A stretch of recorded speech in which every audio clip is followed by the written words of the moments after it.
Welcome back. This video we'll be going over column features. Now, oh man, you may not know what that means, and that's okay, but we've actually went over one of these already. If you remember from our previous videos, we went over something that was signed or unsigned. So, what this means is a signed value will allow negatives and an unsigned value will not. So, if you just put a column into a database, if you don't say anything, it'll be a signed value. But if you want it to not allow negatives, you tell it to be an unsigned value. This is a column feature. And there is actually some more of them that I'll be going over. Alright, so the next one I'll be going over is null, which is spelled N-U-L-L. And this should actually be capitalized, but I'm not going to go fix it. It takes too much time. Basically, null it requires an entry. So basically, I'm trying to think of how to explain this in easy. If something is null, it does not have a value. It is nothing. So let's say it asks for a number and you put 0. This is not null. Even though it's 0, which is sort of like nothing, it's still an entry. Null is nothing. So if you want to prevent people from putting in nothing, you claim it to be not null, which is another column feature. So if it's an unsigned not null, that means it has to have a value that is positive. The third one I'll be going over is auto increment. So for this I'll be giving you an example. Let's say you have a website and you post a blog on there, and you can allow people to add comments down at the bottom. Now for each comment, you would want each one to be assigned a primary key to keep it unique.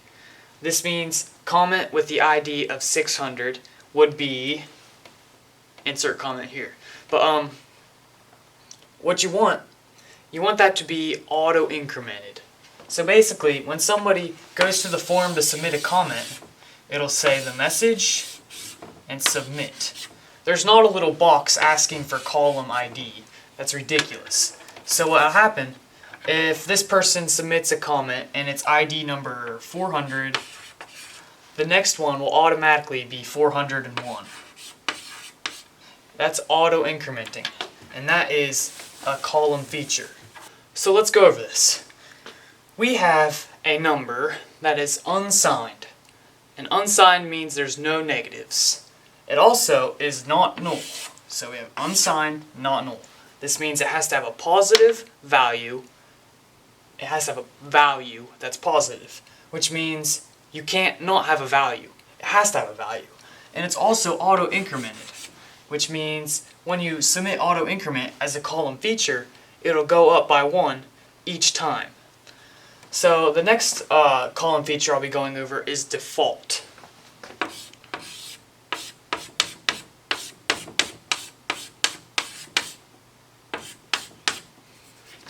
Now we have auto increment here and we have default here. They're kind of similar, but they're different. Auto increment will go 1 up each time, whereas default, if nothing is entered into a not null, then it'll give it something. So let me explain this a little bit more. We're not going to use a column with auto increment because you don't need a default, it does it itself. The default for an auto increment is 1 more. So we have an entry and it asks for your state, where you live. And if you do not click anything, let's say there's 50 options and you don't click anything, then the default will be California. That's an example of a default. It's a horrible example, but it's an example. So basically, if you have it for, you have it unsigned, which you do not need for this case because it's a state. You can't have a negative state, so this is not a good column feature. It's unnecessary and it's not going to work out right. But you have it not null, which means you can't leave it blank. And if you do leave it blank, it'll automatically assign it as California. If this was not null, then you can't do this. It'd just be entered blank. which would be null, not an empty string. The last column feature I want to go over is zero fill. That's spelled like this, zero fill. Another thing with zero fill is it has to do with zeros at the beginning. So let's say you have a value 016, and when you store that in the database, it's going to get rid of this unless you have zero fill turned on.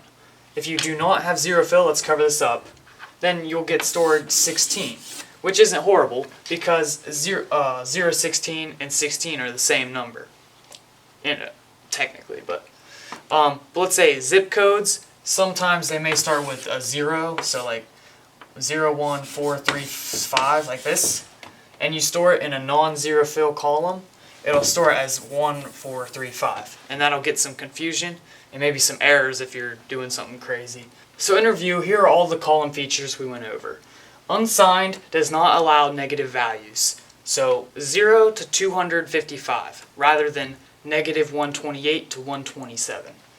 Not null requires you to enter something. So if it asks you for your phone number, you have to put in your phone number.